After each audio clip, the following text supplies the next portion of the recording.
The moment I opened the door, my wife's voice cracked through the house like glass. Who is she? What's going on? Her face, red, trembling, desperate, was almost theatrical. The woman standing beside me didn't flinch. She walked in slowly, confident and composed. I smiled, calm as a surgeon before an incision. You've already met her, technically, I said. Just not like this. My wife's breath caught. What? The woman extended her hand. I'm Laura, Robert's wife. Robert, my wife's boss, her lover. The air went dead. My wife froze. Her hand dropped from the banister like she'd been shot. And in that silence, my revenge began breathing on its own. Claire and I had been married 8 years. The kind of marriage people call stable because they can't tell it's dying. We met when I was still building my firm. Long nights, ramen dinners, shared ambitions. She stood by me through everything. Or so I thought. Success changed the temperature of our house. I got busier. She got colder. I mistook her distance for exhaustion. She called it space. Then came him, Robert, her boss. Twice her age, twice as charming, and apparently twice as interesting. She came home from work dinners smelling like cologne I didn't own, laughing at jokes I hadn't told, sleeping farther away each night. I told myself not to imagine things. But betrayal doesn't need imagination, just observation. The proof arrived like a gift wrapped in arrogance. A message flashed on her smartwatch while she was in the shower. Last night was dangerous and worth it. R. I stared at it until the letters blurred. Then I took a screenshot. That night, I checked her phone. Hidden folder. Messages, receipts, photos. Paris hotel bookings labeled work trip. Every team dinner was a date. Every late meeting was an affair.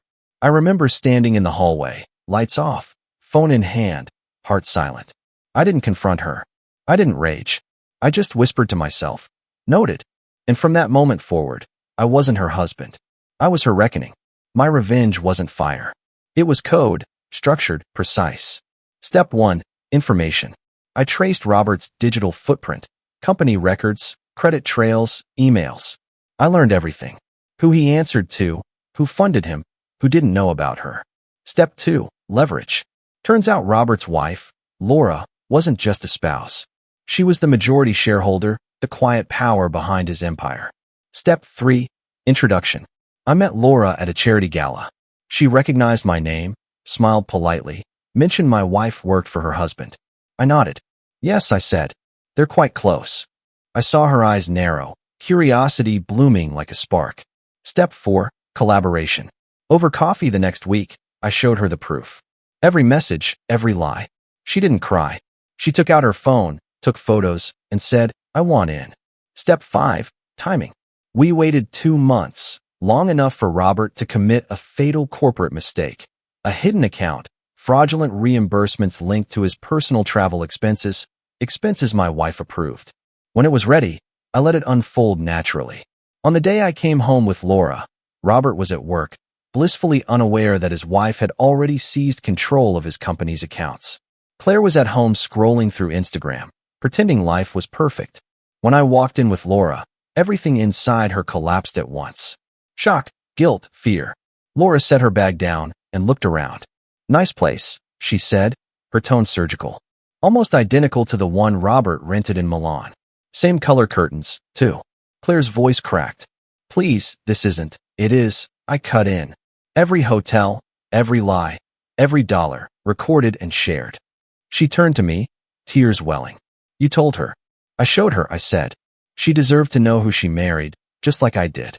The next morning, the news broke. Robert resigned. Personal misconduct.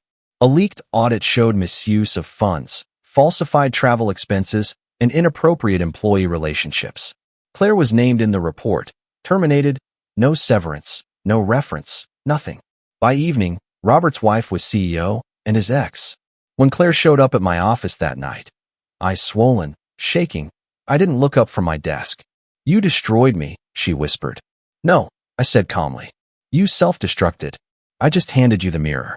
She dropped to her knees, sobbing, begging for another chance. I almost felt sorry for her. Almost. Then I remembered the nights I waited up, her phone lighting the room while I pretended to be asleep. I spent years building a life with you, I said. You spent months selling it for attention. Now we're even. She reached for my hand. I stood up, walked past her, and said the line I'd been saving since that first message. "Tell your boss's ex-wife I said hello." It's been a year. The scandal made headlines. Robert vanished from the corporate world. Claire moved out of state. Laura? She's thriving, quiet, powerful. We still talk sometimes, not as co-conspirators, but as survivors of the same lie. Revenge didn't feel like fire.